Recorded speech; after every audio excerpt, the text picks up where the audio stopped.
So, namaste to everyone. Would you want to? I'll just say a few words, yes, and then yes. we can start. Yes. So, welcome, friends, to our regular Thinking Thursday, and pranam to Ma. Ma, thank you so much Pranam. for taking our request and being here as our guide today. I just say a few words about Ma Gyan Suveera. She's been a mystic teacher, a healer, a life coach, a mentor. She's a very gifted yogini who lives by the banks of Mother Ganga at the outskirts of Rishikesh. If you visit her beautiful Kirti hermitage, you will feel her presence, her power, and her spiritual growth that she has had for the last so many years. She's a beautiful person to talk to be with. Her food, she's very fond of cooking. And so if you visit her, the food has her touch and her smell.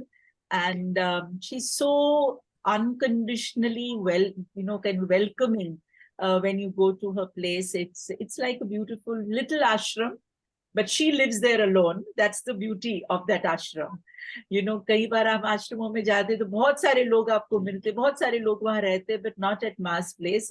So I think that sense of purity and sacredness is what she actually maintains there, which I really love the most.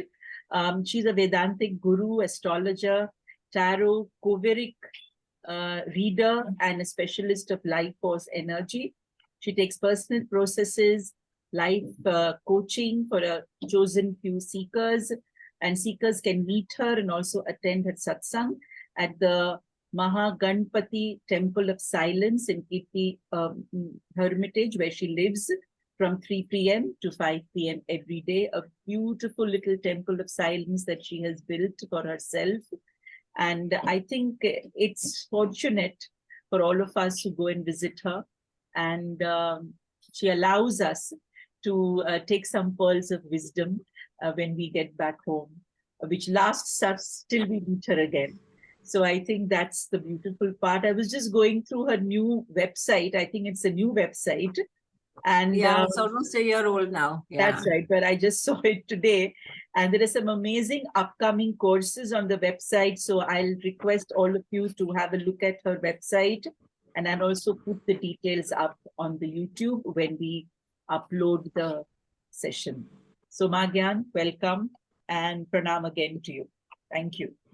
Pranam Supti ji, and deep reverence and salutations to you too for the beautiful work that you do and for the warmth that you share with all your students. It's so evident whenever I meet any of your students, there's something that I really notice every time. There's so much of genuine warmth and care, love that you share with your students. This is probably the reason why we are here on earth, not to just pass on information to students, but to rather, envelope them in our love and warmth and guide them the path that God is so graciously and so kindly has opened up for us. So this genuine feeling of being a mentor and a mother to all your students. Yeah, everybody needs to go mute, please. Otherwise, you won't be able to hear me. Huh? And I feel these moments are very precious because there are two mothers sitting here, and you can't have a better yoga than this, who genuinely, sincerely want to uplift each one of you. So this is something which is very, very beautiful, very precious, very pristine. Huh? So today's topic, the moment I received Truptiji's message, and I know about your Thursdays. I know all of you meet on Thursdays, and I wish I could also, but commitments rehte hain, so I can't really make myself a promise on that. So when I received her message, then the first thing that came to my mind was Upasana. That, this is something that I have the urge to talk about today, and feel that each one of you absorb this wisdom and this message, which probably Gurudev wants me to share with you. You absorb it deep into your heart. So we are here in this Vedic, beautiful Vedic culture. And Each unfolding petal is so aspiring and so marveling that as on my journey, I feel smaller and smaller and smaller with each passing day. As I unfold and I travel like an ant traveling inside a 1,000 petal flower, after each petal, as I move more towards the inward, I feel, oh my God, what kingdom is this? Oh my God, what realm is this? What world is this? And the smallness of who we are, is a realization, and the vastness of whom we are contacting. It reveals itself more and more as you go inward. And how much ever theoretically you talk about and read about going inward, your entire senses and all your mind and all your head and all your being is completely engaged in the going outward. It's a theoretical concept when you just talk about I want to go inward, I'm going inward every day. The more we talk about it, the more we keep explaining to ourselves and to others, it's more going outward and not going inward. So genuinely going inward requires a space of silence, a space of commitment, a space of discipline, a space of everyday commitment, and a certain method, a certain ritual, a certain something that you do every day, that just like your bath ritual, just like your dressing up ritual.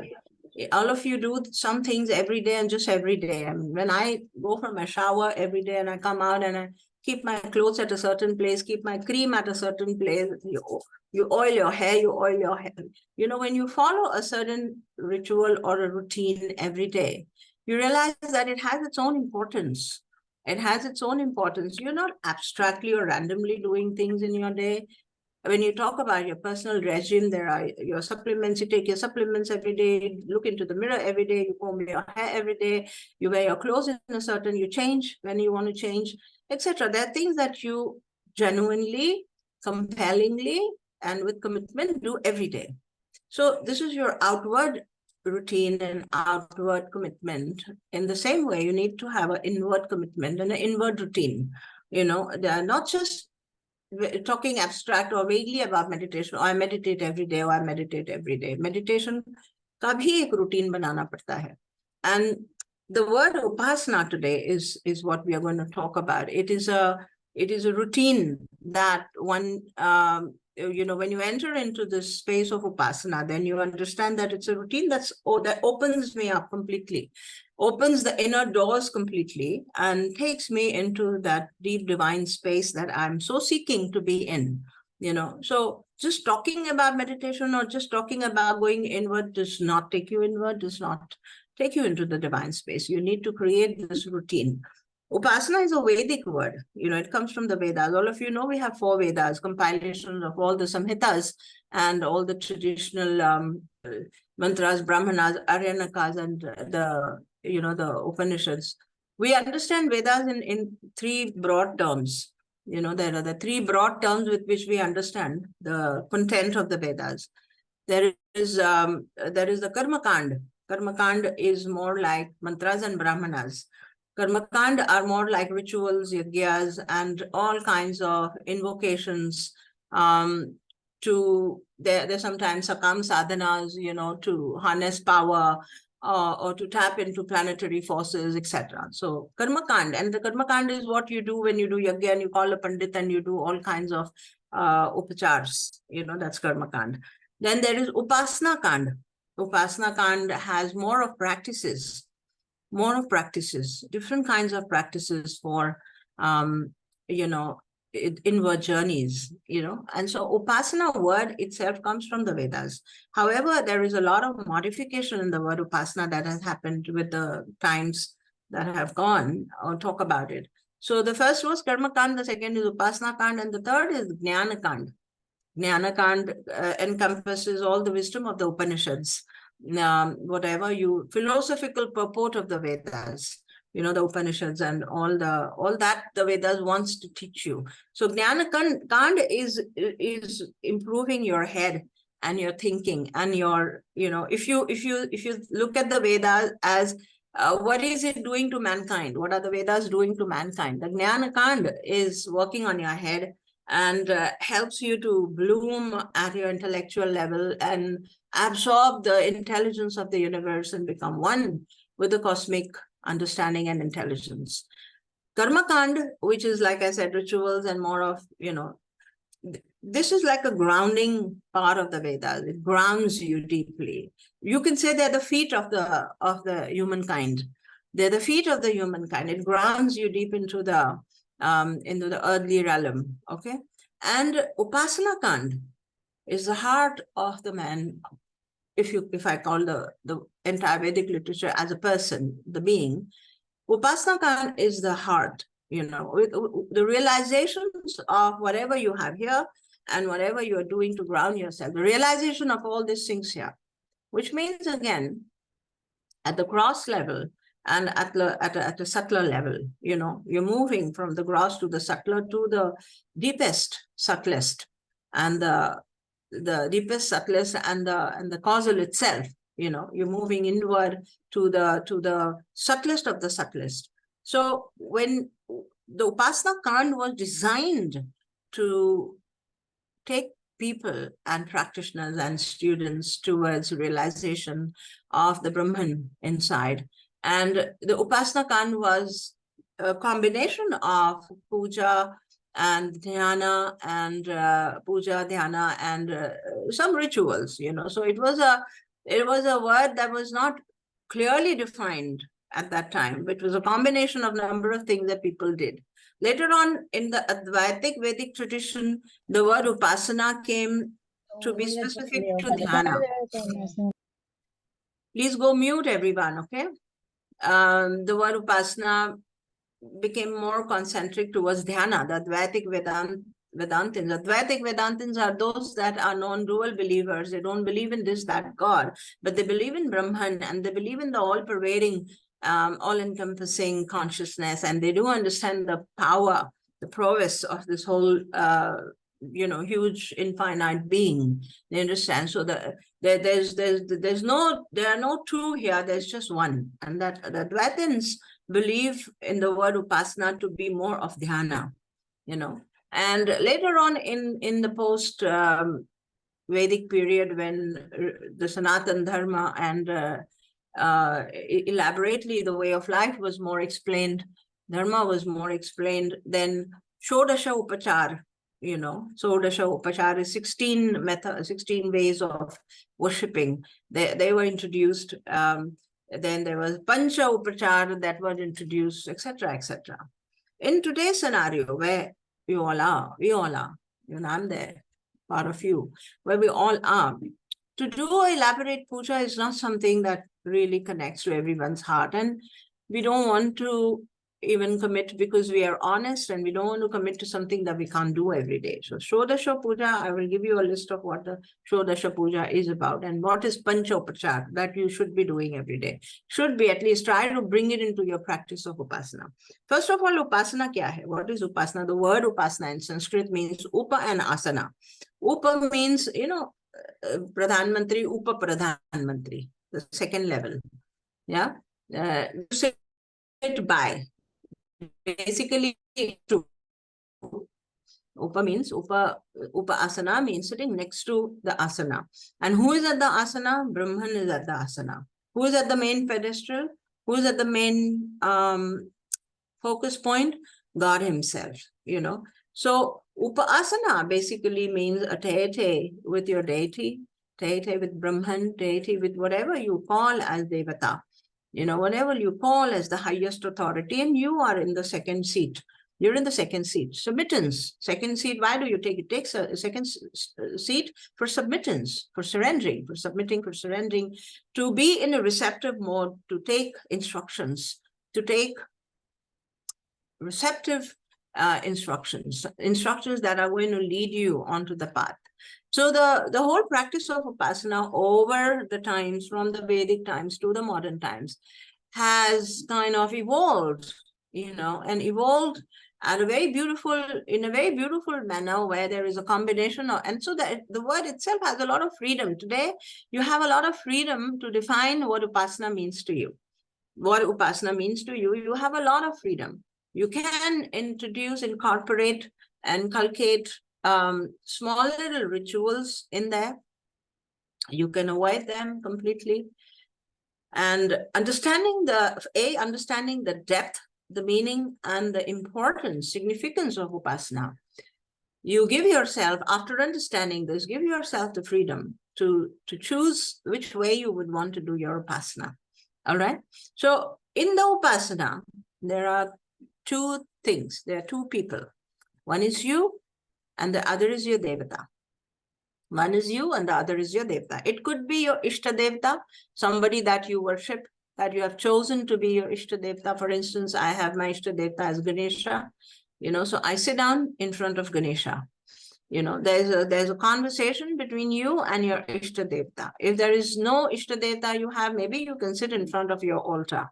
Or maybe you can have a picture of Om. Maybe you can have a picture of light. Maybe you can have a picture that determines the highest power in this universe, the power that controls the galactic movement of the universe, the power that is at the center of all the galaxies going around, the power that keeps the planets afloat, the power that, just like Earth looks like a small little pea or small little marble, in the universe. And there are galaxies that are having planets much more larger than Earth. And these planets are floating afloat in galaxies. Galaxies are like families of planets. We have the solar galaxy. Our solar galaxy is like a family, with the sun in the center and all the planets around it. Similarly, you have so many other galaxies, and they're all moving at a speed of something like 2,200 miles per second. 2,200 miles per second. They're all moving at that speed around a galactic center. And this galactic center is where the concentric power of Paramatma is residing. So when we talk about Upasana, you're not just talking about sitting with XYZ something. You're talking about sitting with this galactic power that is controlling this entire universe, and that is controlling our galaxy, and that is controlling our Earth, and that is controlling me as a smallest kind of a point that is residing on Earth. This point, which is me, is sitting in front of this gigantic power. Can you imagine? This is Upasana, that I'm sitting there and I'm addressing what's happening to me, the point, to me, the end. What is happening to me today? So Upasana as a everyday routine has a particular timing, that you should choose and you should commit to. Freedom is there. You can sit for your Upasana anytime. But intelligence says that why not sit if I'm committing? Why not commit to the right kind of a time? All right. Morning and evening are good for your Upasana. Evening, my personal recommendation is evening. However, morning is also nice. They say that in the entire 24-hour cycle, we have the morning time, morning 4 a.m. to 8 a.m. is a sattva-oriented, sattva-ruled time, where the entire sphere around you, the entire nature around you is in the mode of sattva, including all the elements in the mode of sattva. So 4 a.m. to 8 a.m. is sattva time. From 8 a.m. to 4 p.m. is ruled by Rajas. It's ruled by Rajas, which means that it's activity-oriented. Everybody is at work. It's activity-oriented, which means everybody is at work. The plants start working, and the animals start working, and human mind starts working. Our brain, our blood, our organs, everything starts working. The whole nature is in a working mode, processing mode, productivity mode is Rajas. And from 4 p.m. to 8 p.m. is again sattva. From 4 p.m. to 8 p.m. is again sattva. And from 8 p.m. to 4 a.m. is tamas. Now, this makes sense that either between 4 a.m. to 8 a.m. or between 4 p.m. to 8 p.m. is when you should do your Upasana. It makes sense because you don't want to sit down for Upasana when your mind is chattering. You don't want to sit for Upasana when the body is in a productive mode. When the mind, body, brain, everything is in a productive mode, when your blood is rushing and your prana is in an active work mode. You don't want to sit for your Upasana then. You can if there's no other time and you're working in the American clock sitting in India, then, well, you can. I'm not saying no, but understand what's happening. Okay, understand what's happening. So point number one to do your Upasana, you have understood that this is a second seat and I'm sitting in front of this galactic power, huge power that is controlling everything, whatever is there in the universe. I'm sitting in front of this power. You should be awe-inspired. You should be in complete surrender, not the mastak, your head on the ground, that I'm surrendering before this huge power and I'm connecting to it. You want to harness that power, that strength, because that power which is there in this awesome, huge, fathomless being, what we call God, this power is there in me also. There's a bit of him sitting in me as well, as Brahman, as the self. I want to harness this power. I want to be one with this power. I don't want to be in this moment when I'm doing my Upasana. I don't want to be me, the ego. I want to be me, the self. I don't want to be me, the ego. The whole process of Upasana is to surrender and minimize your ego once a day. This exercise in the waking state itself establishes a deep connectivity with the true self, with the Brahman inside you, all right? And takes you in a mode of surrender. Life driven by the desires and the ego. We all have desires. All of us have desires to be great, magnificent, to be rich, to be la la la, power of the world, or whatever desire you have. It's wonderful because that's also God-given and it's accumulated in ourselves, so you can't deny your desires. However, life driven by desires takes you into illusion and takes you into mental exhaustion and takes you into ego corrosion. It takes you into complexity and takes you into many, many, many more karma complications. But a life driven by the life force itself, that means you allow God to sit on the front seat and you sit at the back seat and tell God that I have this desire, boss, take me where you want to take me. But this desire is there in me. You address your desire. You give this desire to the Lord because it's there, and honestly, it's haunting you and it pricks you all the time. Give your desire to God, but sit at the back seat, let him drive the cart. Let him drive if you are in your ego orientation and sitting on the front seat and driving life, can be very exhausting, very consuming, energy consuming. Whereas if you sit on the back seat and let the driving seat be the Lord, then you're very relaxed. You're allowing things to happen. You are in acceptance of what's happening, and yet you're addressing your desires, and yet you're showing the Lord what the desires are. In the course of time, when you're on a drive, after a couple of hours or after a couple of years, you realize that the quality of these desires is changing and you want something else and you want something else and you want something else. And finally, your conversation with the driving seat Lord changes over years, and you then come in a state of complete surrender where you are almost like in a relaxed state without any desires. And life is being driven by God. Upasana has the power to take you into finesse, absolute finesse of thought, where thoughts dissolve slowly as needed, when needed. Upasana has the power to take you into the yoga that you so seek. All of you are seeking something. Ask yourself, what are you seeking? When you ask yourself what you're seeking, and so this. Then you say, I want to be joyous, I want to be happy, I want to be on the top of the world, I want to be so without any pressure, without any tension. I want to be like a beautiful blooming flower that is moving in the sunshine and the wind and has lived its life so beautifully, so completely, that each petal of mine is feeling the sunshine and the air and the breeze, and I'm ready to wilt any moment.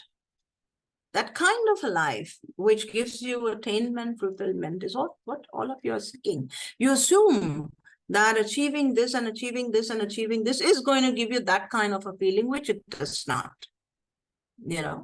So truly, sensibly, truly, what your heart desires is to be that absolute light-hearted, beautiful bloomed flower I'm imagining a beautiful marigold at the moment, which is just swaying beautifully in the sunshine and the wind and has no pressure, nothing. And every petal has so beautifully come out, smelling beautiful, looking beautiful in the wind and the sunshine. We all want to be like that. However, we assume that all of this is going to make us stand, which it does not. Okay. So Upasana, how does one do Upasana now? Okay. How long should one do Upasana? Upasana can be, because it's a private time and a private appointment you have with the divine, with the Lord, with the God. It can be from few minutes every day to half an hour, 1 hour, whatever you decide. And a combination of puja and dhyana. Puja, worship, dhyana. All right, puja, worship, and dhyana. Puja, again, like I said, you could choose from the Shodasha. I will read out the Shodasha Upachar to you just for your information, which is not something that I know it's practically not possible for us to follow the Shodasha Upachar. So Dhyana is the first one. The 16 points of the Shodasha Upachar I'm reading out to you now. I have it in front of me on my screen. Dhyana, Avahan. Dhyana is meditating. Avahan is inviting the deity. Asana, giving deity the seat. Padya, washing the deity's feet. Arghya, offering water. Achaman, offering deity water to drink and also drinking yourself. Snana, Vastra, Yagyopavid, offering a sacred thread. Gandha, that is kumkum or chandan. Pushpa, flower. Dhupa, spreading incense, smoke. Deepa, waving a lamp. Naivedya, offering deity, or even water, or even sugar, a little bit of sugar or jaggery. Tambula is offering betel nut and leaves like we offer in the traditional puja. Then Pradakshina and Namaskar. These are the 16 points. All right. People who do these every day, they do them very easily as a part of it, and it takes a couple of minutes to do it. It doesn't take long. Just takes a couple of minutes. However, they say that in the modern times when Shodasha Upachar is not possible, then at least do the 5 Upacharas that are recommended. And this even I am recommending to you. Okay, what are the 5? First is Gandha, second is Pushpa, then Dhupa, Deepa, and Naivedya. 5. That's it. Gandha is any kind of a kumkum. You get Ashtagandha powder in the market. You can take Ashtagandha powder. And why should you do these 5? Let me explain this to you first, then probably your ears will open wide. These 5 upacharas are actually cleansing your senses. They're actually cleansing your senses for the upasana to be meaningful and for the upasana to be effective.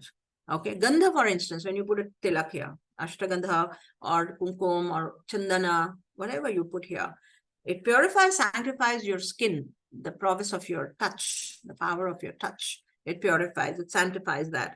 Then pushpa, when you offer flower, you say a simple mantra for the deity.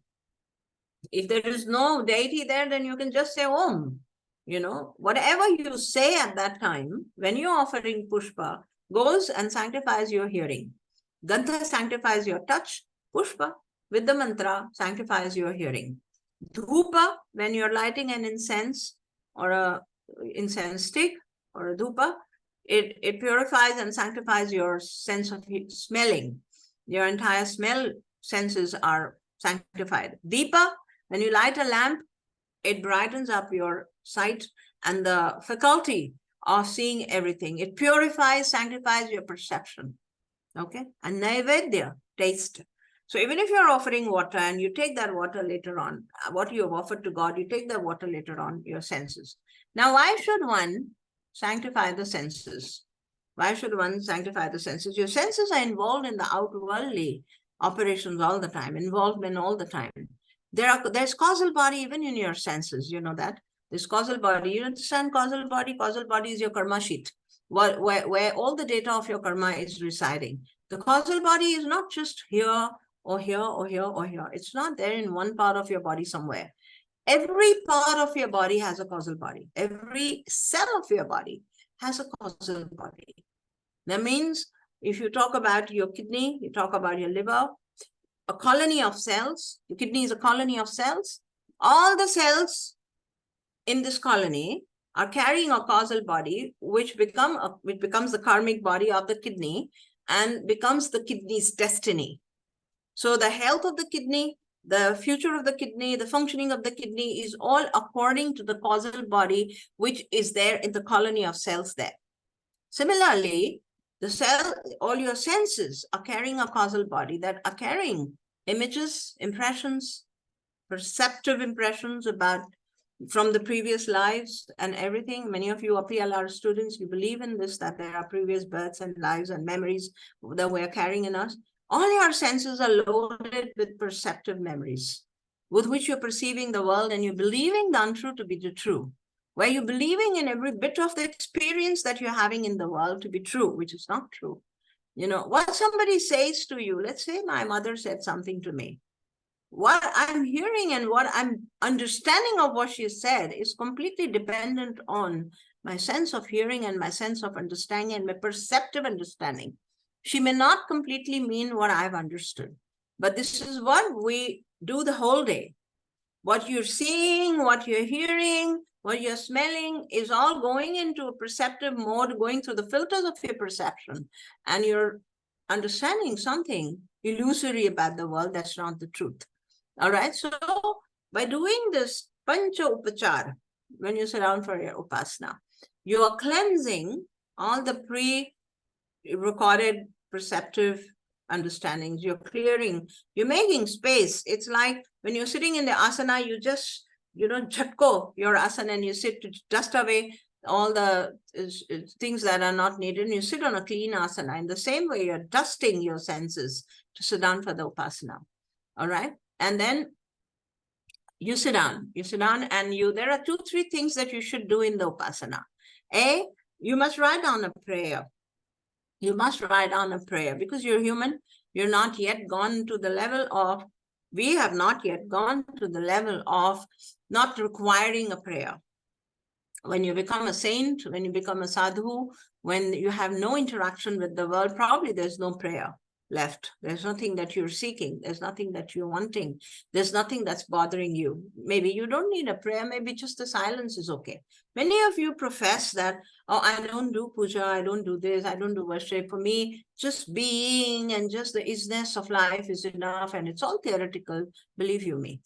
It's all theoretical. It's okay. It's correct for people who have really gone to that level, but don't assume that you've gone and reached that level. Don't assume that you've gone and reached that level. I, for instance, admit I've not gone to that level, and I need a prayer every day.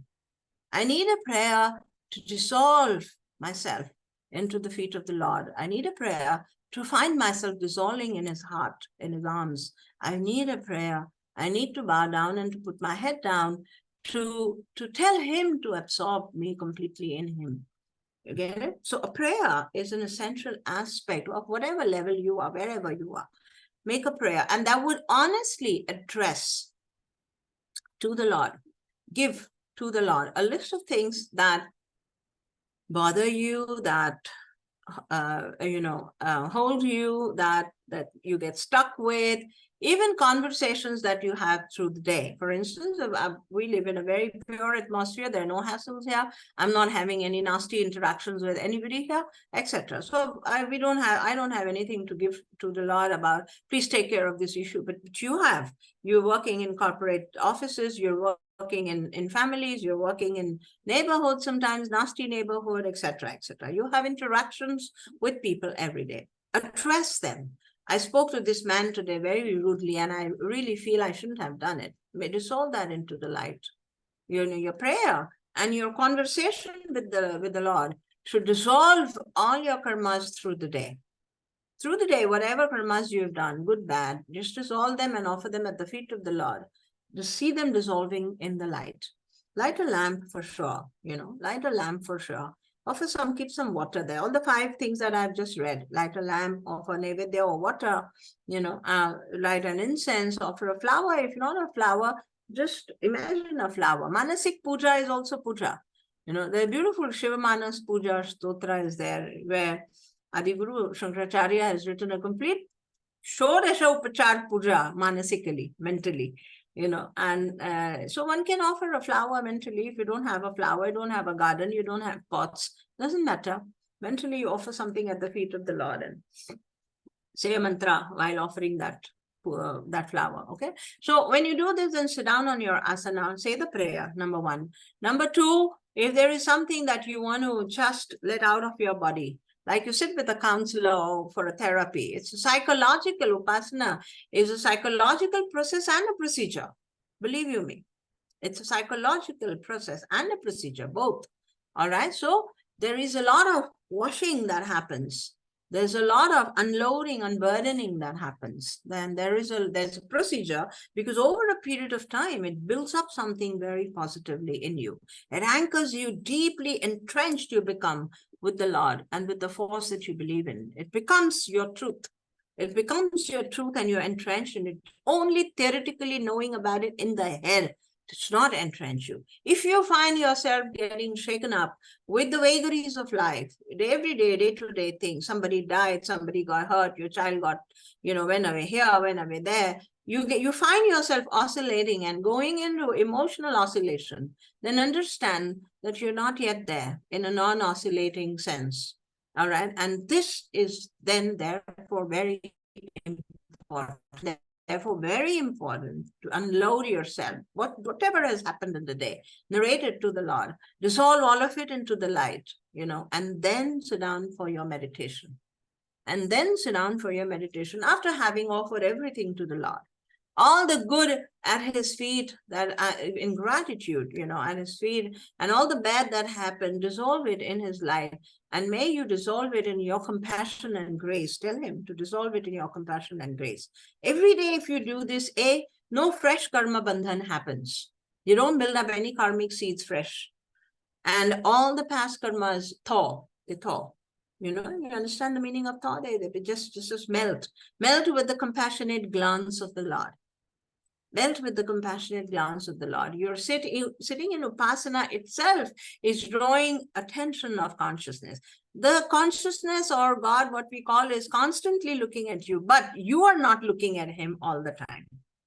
Yeah, you are not looking at him all the time. So in this sacred space that you're creating, you are looking at him now one-pointedly, and therefore you are able to absorb his benevolent glance, his benevolent drishti. You're able to absorb completely, and in that, all your karmas, they get dissolved. All your karmas get dissolved. Also, it activates your Ichha Shakti, Jnana Shakti, and Karma Shakti. Purifies, sanctifies, and activates all the three Shaktis in those moments. How long should your Upasana be? Maybe about 5 minutes or so for your prayer and sob if you want to. And maybe another 15-20 minutes of meditation. So not more than half an hour it takes. Depends completely on how long you want to sit for your meditation. But the action that you're taking to begin your Upasana will not take more than 5 minutes. It won't take more than 5 minutes. And in that same time, clean up your altar. We want to wash the deity's idol, you can do it. Be very loving, informal but loving, respectful, informal and loving and respectful, not fearful, never fearful. Never fearful. There are no rules for Upasana.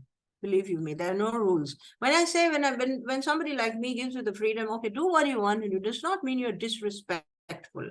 Yeah, does not mean you're disrespectful. You're respectful, but take the freedom with love. Take the freedom with love. Not be fearful anytime. There's no need. Fear has no space between me and God. Never. God is not a punishing system. Our own causal body gives us the pluses and the minuses of our life. Our own causal body gives. He's only an activating agent. He activates and brings everything to reality. Yeah, he's not a punishing system. He's an ocean of love. He's an ocean of love in which you can dip as long as you want. There's no rationing to it. Okay, so first sitting on an asana. An asana can be a mat. It can be a kusha grass mat. You can keep a blanket, something warm, warms your Muladhara and gives you grounding and lets your root chakra take a hold of you. So keep something warm. Make a nice thick asana. If you're not able to sit on the floor, directly on the floor and you get a backache and you slop down like this and can't sit and meditate, then take a zafu or take a thick cushion or take a pata, pita, a pata, you have a wooden pata or a pita, which is about 4 or 5 inches. Huh? Sit on that, let your tailbone rest on that, and let your knees fall down on the ground. So makes a beautiful tripod posture. It makes a beautiful tripod posture where your 2 knees are carrying the weight and your tailbone is, so your entire body's weight gets divided into 3 points and you're able to sustain a straight spine posture. You're able to sit in a straight spine posture. Okay. So this kind of, and so on your pata, on your pita, you can put a warm blanket or something. It's important that you have a good cushioning on under your, under your bottom. Very important, because that gives you grounding, and that if you feel cold, for instance, in winters over here, if I sit down with, I normally take a blanket like a shawl, a blanket from behind like a shawl, and it keeps me warm. It's important that you're not being discomforted. So don't imagine that I'm a sage, so I can sit on the ice and meditate. You'll not still reach there. So you need to be warm, comfortable, cushy everywhere. Okay, to accept yourself to be in that level. Doesn't matter. And that makes you also feel looked after. When you're in conversation with your God, it makes you feel looked after. It makes you feel very cushioned. All right. So 5-10 minutes of your conversation and addressing and dissolving all the karmas into the light, and then sitting down and meditating. After meditation, put your head down. I'm surrendering this day at the feet of the Lord. So that's why I recommend that it's best done in the evening. Upasana is best done in the evening because I'm done through the day. Shower, not shower, but clean your hands and feet. Wash your face, clean your hands and feet, and feel fresh. That's important. If you're sweaty, you've had a sweaty day, then go take a shower. But otherwise, it's not a rule. It's for you to feel good. It's not a rule. The tigers in the forest don't take a bath every day. In the nature, I see the road is so dusty, all the leaves are full of dust, so it doesn't mean that the Lord is not looking at them. It's not that if you're dirty, the Lord is not going to look at you, but you don't feel good and you don't feel presentable to the Lord. That's why we take a bath, and our senses get washed, our aura gets washed. There's so much of contamination in our aura, and we want to sit clean-minded, clean-bodied in front of the Lord. That's why we take a shower. He doesn't tell you to take a shower. He doesn't punish you if you've not taken a shower. He doesn't do anything for your physical appearance. No, it's for you. It's for me. That's why I do it. And the things that I fix up every day for my Upasana becomes my routine. And in that routine, you get beautifully conditioned, positively conditioned. All our life is conditioning. I mean, everything, your routine, when you look at yourself every day, the way you take your bath, the way you come out, the way you wear your clothes, the way you comb your hair, and then you wear your things, and then you go sit there. Ye mere chai ka time ho gaya, mere coffee ka time ho gaya, ye mere khane ka time ho gaya. The whole day is a conditioned way of living. It's positive conditioning, but it is conditioning. Similarly, this is conditioning. When you're setting up a routine for your Upasana, it's conditioning, but it's positive conditioning that takes you into an unconditioned way of life later on. It helps you to transcend all levels of conditioning later on. Hence, it is an important step ladder. One of the most important spiritual practices is Upasana. Yeah, very, very important spiritual practice is Upasana. And of course, many other things can be included in this. For instance, stotras are there. You can read out a chapter of Bhagavad Gita. If you're studying Bhagavad Gita, you can read out a few shlokas from there. You can read out a few mantras. Keep a small booklet. Our Stotravali and Urjavali students who are doing Urjavali with me, we're learning stotras and Vedantic perspective of these stotras. They've all made booklets. So your booklet is there at your Upasana, where you sit for your Upasana. You just open up, read one of the stotras, and you're reading, when you're reading something aloud, especially if you're reading out a set of mantras, or you're reading out a stotra, or you're reading a chapter of Bhagavad Gita, this loud reading or audible reading, again, clears all your senses. It purifies your mouth because your Vaka Shakti gets purified. Your breath is involved in the reading. There's a rhythmic reading, what you're doing. Your breath is involved. The entire sound vibrations touch and touch your aura and fill up your aura. You're hearing and you're seeing, because you're reading, you're seeing. So all your senses are again involved in purification. This whole life is a game of purification, if you ask me. Whole life is about purification. If you just sensibly, logically sit and think, in the whole day, what have you done today? This whole thing about earning money and this whole thing about fetching bread and butter and then working for the jam and then hoping for the ice cream and then really praying for the cherry on it, this whole day is spent on something which is worthy maybe for the sheer experience of it, but in the long run it's not worthy. You ask me, I'm 60 now. You ask me, what have I earned through my life? I bought so many things and given so many things and used so many things. I don't remember anything. But what I remember is the milestones of my spiritual growth. I remember them. I remember events and experiences that I've had.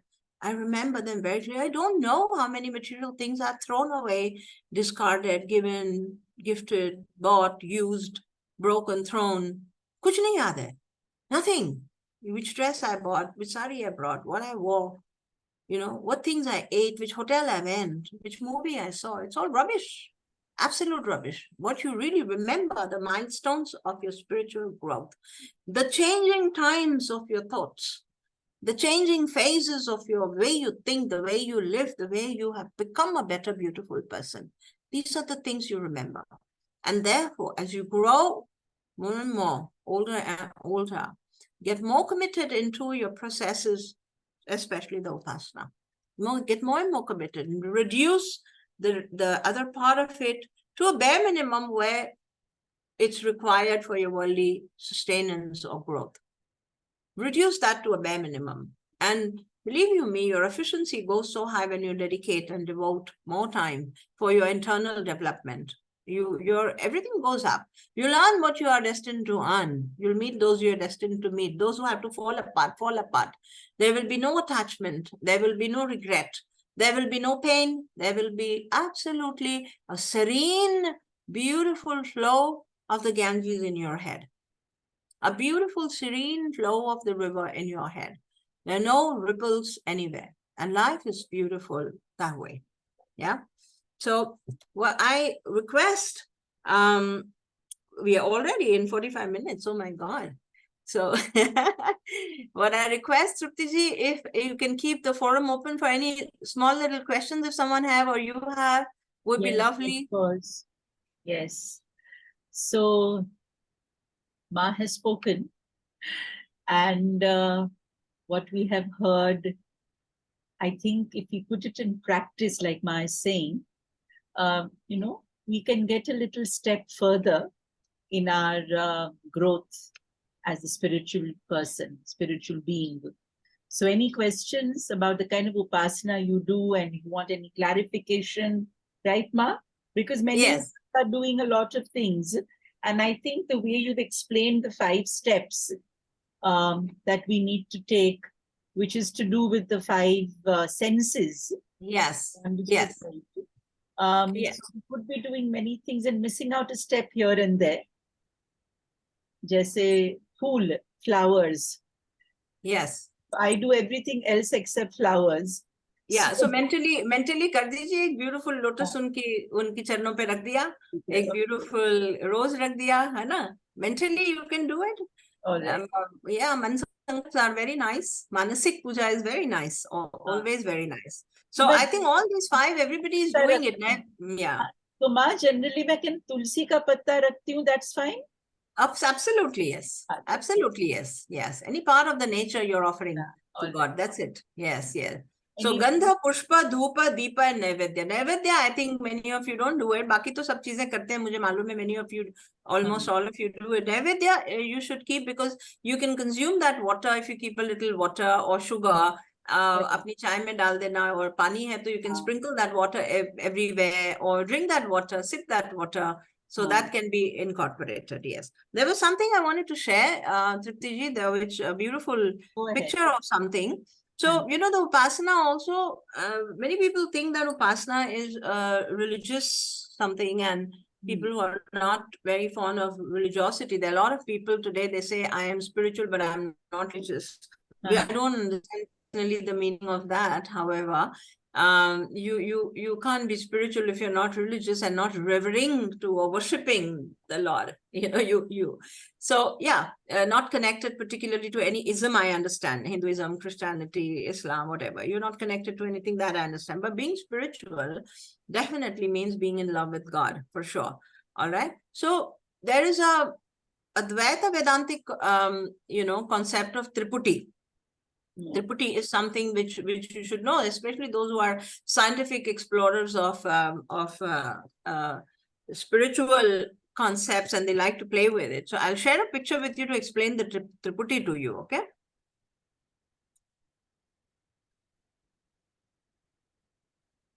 In Advaita Vedanta, they say, what happens actually, whenever you focus on to something, let's say you're focusing on to, the screen is there now.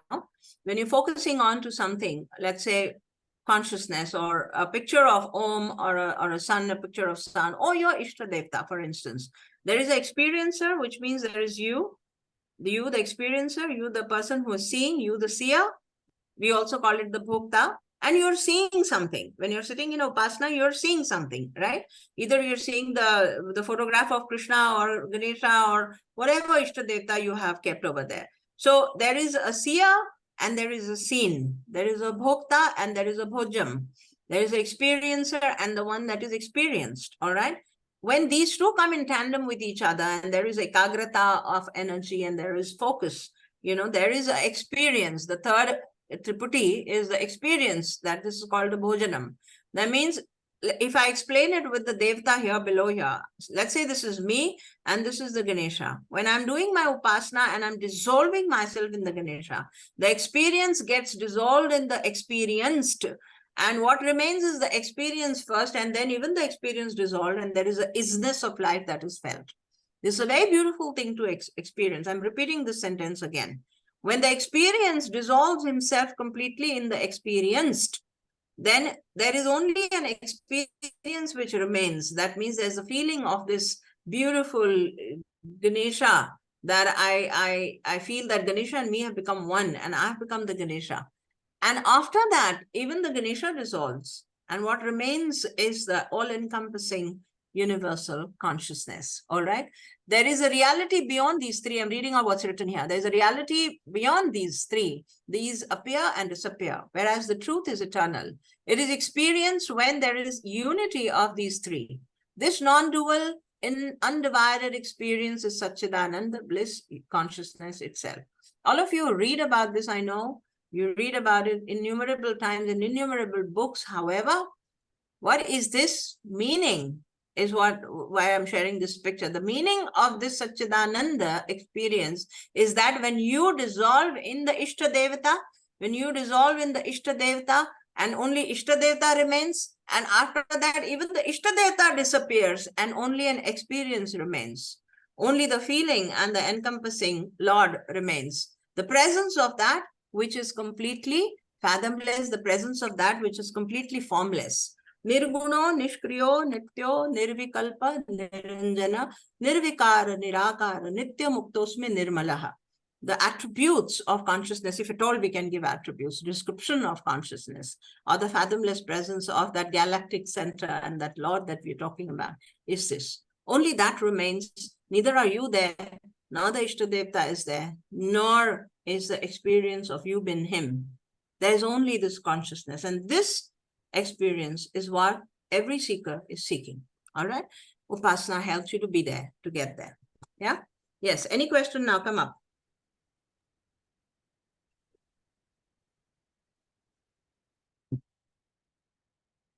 माँ आपने जो पंच उपचार बताए, गंध, पुष्प, धूप, दीप, नैवेद्य, ठीक है, तो नैवेद्य में जैसा आपने बोला हम केवल पानी ले सकते हैं, वो भी चलेगा?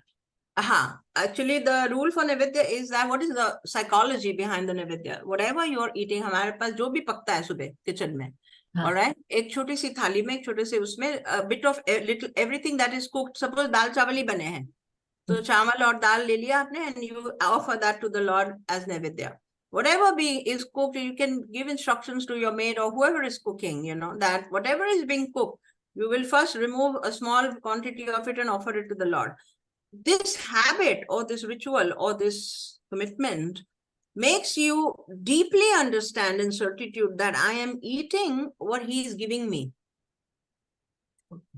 Actually, you're giving him everything every day. This is what you think, I'm offering everything as Naivedya. But actually, when you get into that routine and when you absorb the wisdom there, you understand that he is giving me the food that I'm eating every day, which is a very important thing. Aapka kartapan and doership bilkul dissolve ho jata hai over the time. Also, what do you do with this Naivedya then? In our house, what we do, we just pick it up and put it back. दाल में मिला देते हैं, चावल में मिला देते हैं. So after offering, when we mix, the whole food becomes prasad. The whole entire food becomes prasad, whatever you're cooking. So that habit is really good. But if you don't want to get and you're working and you're in a hurry and then at least offer water. Or some sugar granules are also all right. Thank you. Yeah. Maybe this is something I'm missing. Yes. Hanji, Yachana ji. Thank you, Ma, for this lovely session. So I want to ask how to get rid of the pramad sthiti, that lethargy with that daily puja. And sometimes I give myself an excuse, ki chalo, it's okay. Like any of the things that I'm not able to do the puja, though I have time and convenience, but I'm not doing it because of that lethargy and, convenience factor. Yes. So, which I feel very guilty about. Not guilty exactly. I think, okay, it's okay. After all, God is like my friend only, like he won't mind it. But I think it's not good because it breaks the continuity, Yes, So that's true, Yachana. Normally, हमारा outwardly nature जो होता है, when we want to impress people, you see, you don't forget to dress up every day, you don't forget to comb your hair every day, you won't go unpleasantly in front of everyone, you won't say that I don't mind what they think. We don't say that. We are very conscious about presenting ourselves. In the same way, you have to ज्ञान योग से commitment को और स्थिर करना चाहिए. Jnana Yoga se. Lethargy aati hai, I agree with you. There is tamasenas, and we sometimes, I'm also yawning sometimes and lighting my agarbatti and putting it there, but that's okay. But I should be aware, so aware at that time that look, agarbatti jalane ke liye to yawn ho raha hai. If somebody comes right now, I'll be tip and top and fit and fine to go and talk to the person, So understand your weaknesses and strength, and when you apply Jnana Yoga and apply high level of heightened awareness in everything that is going tamasic or Rajasic, then it will come into sattva. All our tamas rises into rajas and rajas rises into sattva eventually. So becoming aware, you're absolutely right that God is kind and God is gracious and there's no punishing system. Kuch nahi hota agar ek din nahi kiya to. But becoming aware of that and taking it more into certitude and more into a commitment, as committed as you're wearing a good suit every day. Yeah. As committed. If somebody is sick and somebody doesn't look after himself or herself, doesn't even bother to comb the hair, mentally, physically बीमार है, वो नहीं करेगा तो मैं समझ सकती हूँ कि वो अपनी ही देखभाल नहीं कर रहा तो वो पूजा कैसे करेगा. But for someone who looks after, you can keep your wardrobe clean and you can put sachets that smell good into your wardrobe and you can clean your shoe stand and you can see that your bags are all arranged properly. You can go to the kitchen and see everything. When you can do everything else, then why not this? Apply Jnana Yoga and be aware. That's it. Okay. Thank you, ma'am. Hanji, Bhavna, go ahead, beta. नमस्ते माँ, thank you so much. 45 minutes तो बहुत कम होते हैं. तो एक मेरा जो क्वेश्चन था कि हम many times we refer to God or the consciousness or the collective consciousness as masculine or he or him, and whereas Shrishti ko or creation ko it is a feminine energy. So इस पे आप कुछ share करना चाहेंगे? Well, this is absolutely inconvenience. God is neither stealing nor pulling. Consciousness itself is neither stealing nor pulling. It is Ardhanareshwar and it is having Shakti within itself, It is having he and she in it. It is having he and she in it. So we find it in our conditioned vocabulary and in our conditioned brain understanding funny to refer God as it. That's why for our convenience, we refer him as he, and everything else which is colorful and juicy and beautiful as she. So consciousness, when you look at the yin and yang picture, when you look at the Doordarshan emblem, of the black and white, and you understand that consciousness, which is it, has divided itself into a black and white, where there is movement, there's potential energy and kinetic energy. Potential energy is what we address as Shiva or he, and the kinetic energy is what we address as she. So she is what we are seeing as manifested everywhere, at the core of which he is residing. It becomes easy for us to understand in our head. That's why it's not a part of a patriarchal system at all. God is not he and she is not God. There's nothing like that. All right. God is actually it. And he and she are part of him. Thank you, Yeah. Mom. Yeah. Ma, suppose when you're not at home and you're traveling, then how do you do your Upasana? Well, I just keep my hands on my heart at night, because I'm already talking to so many people, and suppose I'm traveling, or suppose I've gone to my family or children or somewhere. At night, even here when I have guests, mostly I cannot sit for my Upasana because they are with me all the time. So if they're with me all the time, right up to the point where I say, okay माँ आप सो जाओ, आप good night करके जा रहे हो अपने कमरे में, मैं अपने कमरे में, उपासना का time ही नहीं मिलता. So I sit in my bed every day. When I have such a hectic day, I sit in my bed. Before I go to sleep, I put both my hands and embrace my Lord in my head. I embrace him in my head, and I say, all that has happened through the day, I dissolve in you, and let my ego, let my mind, let my intellect dissolve in you. I embrace myself and my ego in your being. I put all the offerings that were there today at your divine feet. I say something like that. Right. Say something like that. And then I go to sleep. Of course, even then, if I have people, whether I have people or not people, lighting a lamp and incense and that small little 5 things that we do, I do that even then. I do that even then. And when I'm traveling and I'm in a train or a flight or something, then this works the best. That's lovely. Yeah. Anyone else wants to ask a question? Want to put it in the chat? Okay. That's lovely. Lovely girls here. Lovely. For all of you who are into, I think we'll end the session with this last something.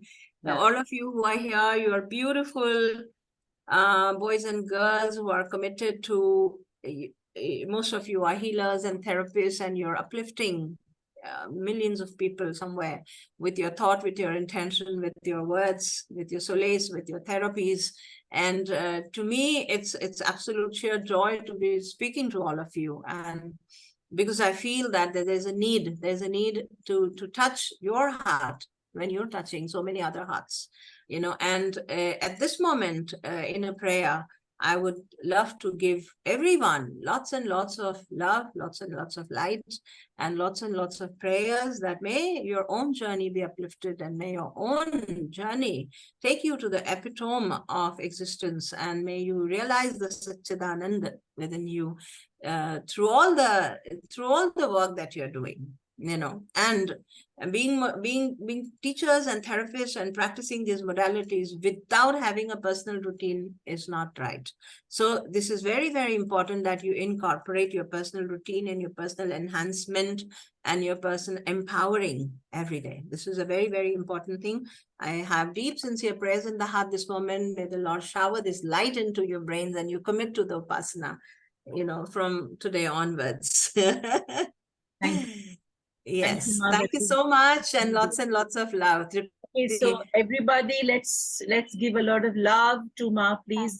Let's put our Thank you hearts so out much, there. Ma. Wonderful hearing from Our you. hearts out there, everybody. There we go. Thank you. Love. Thank you, Ma. Lots of hugs to you. Love. So much of love to everyone. Thank you. Thank you. Thank you so much for being with us. Thank you. Bye-bye. Bye-bye. Thank you so much. Okay, so that was a lovely talk. I think उपासना तो हम सब करते हैं, but जैसे माँ ने कहा कि हमारा intention जो है And I think Yachna asked a good question that sometimes, we just say that, it's okay. I mean, the Lord is with us. So, और अब और सब चीजें करते हैं, but somehow we miss him out. But I think discipline, I think what Ma is trying to tell us is discipline. Like she's such a disciplined person, waking up at 4 o'clock in the morning and, doing her Havan and Puja and Shlokas, and like she's obviously a disciplined person. हम लोग थोड़े indisciplined लोग हैं, है ना? So I found out in some way, like to improve upon that. Just say if I'm not giving food to my daughter, so I think whatever, like I pray to Lord Krishna and Radha, तो अरे उनको खाना नहीं मिला तो he'll be like, really starving, like how I feel, मुझे खाना नहीं मिलेगा, मुझे भूख लगेगी, मैं रोऊंगी. तो I imagine कि वो भी रो रही होंगी, चलो मुझे देना चाहिए. तो कुछ भी करके somehow I try to do that, but yes, somehow it creeps in sometimes, yeah. I think we all have to develop some amount of discipline, as far as this is concerned, और सब चीजों में तो discipline हम रखते हैं. जैसे physical activity है, उसमें हमारी डिसिप्लिन चली जाती है.